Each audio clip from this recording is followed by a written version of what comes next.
ભરૂચ શહેરમાં બનાવવામાં આવેલા 3 કૃત્રિમ જળકુંડોમાં આજે ભક્તોએ શ્રીજીની મૂર્તિઓનું વિસર્જન કર્યું હતું।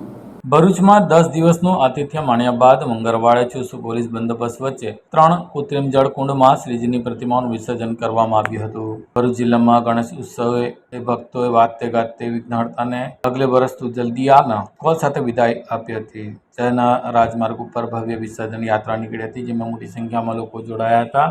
ભરૂચના જેબી મોદી પાર્ક નજીક મક્તમપુર જાડેશ્વર ગાયત્રી મંદિર નજીક 3 કૃત્રિમ જળકુંડમાં વિસર્જન કુંડ બનાવવામાં આવ્યું છે, જ્યાં પાલિકાના પ્રમુખ સહિત અધિકારીઓ ઉપસ્થિત રહી વિસર્જનની કામગીરીનું નિરીક્ષણ કર્યું હતું। નર્મદા નદીના ભરૂચ નીલકંઠેશ્વર નર્મદા કિનારે ગોલ્ડન બીચ ખાતે મૂર્તિ વિસર્જન માટે પ્રતિબંધ મૂકવામાં આવ્યો હતો, જેને લઈને ચુસ્ત પોલીસ બંદોબસ્ત ગોઠવી દેવામાં આવ્યો હતો। 9 ફૂટથી મોટી ગણેશ મૂર્તિઓનું વિસર્જન ભાડભૂત ખાતે ક્રેનની મદદથી વિસર્જનની વ્યવસ્થા ઊભી કરવામાં આવી હતી। વિસર્જન દરમિયાન કોઈ અનિચ્છનીય બનાવ ન બને તે માટે ચાંપતો પોલીસ બંદોબસ્ત ગોઠવી દેવામાં આવ્યો હતો। આ અંગે ભરૂચ નગરપાલિકાના ચીફ ઓફિસર હરેશ અગ્રવાલે કંઈ આ પ્રમાણે વિગતો આપી હતી। ભરૂચ નગરપાલિકા દ્વારા ગણેશ ઉત્સવ પૂર્ણ થતાં આજે 10મા દિવસના ગણપતિ વિસર્જન માટે જેબી મોદી પાર્ક, મક્તમપુર તેમજ ગાયત્રી મંદિર ખાતે વિશાળ જળકુંડોનું આયોજન કરેલ છે।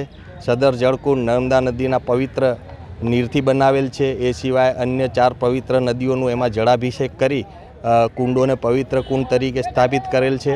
આજ રોજ મહાનુભાવો માનનીય ધારાસભ્ય શ્રી રમેશભાઈ મિસ્ત્રી સાહેબ, કલેક્ટરશ્રી, નગરપાલિકાના પ્રમુખશ્રી તેમજ અન્ય મહાનુભાવોની ઉપસ્થિતિમાં, સાધુ સંતોની ઉપસ્થિતિમાં વિધિવત પૂજા કરી અને આજે આ કુંડ અત્યારે ગણપતિ વિસર્જન માટે ખુલ્લો મૂકવામાં આવેલ છે।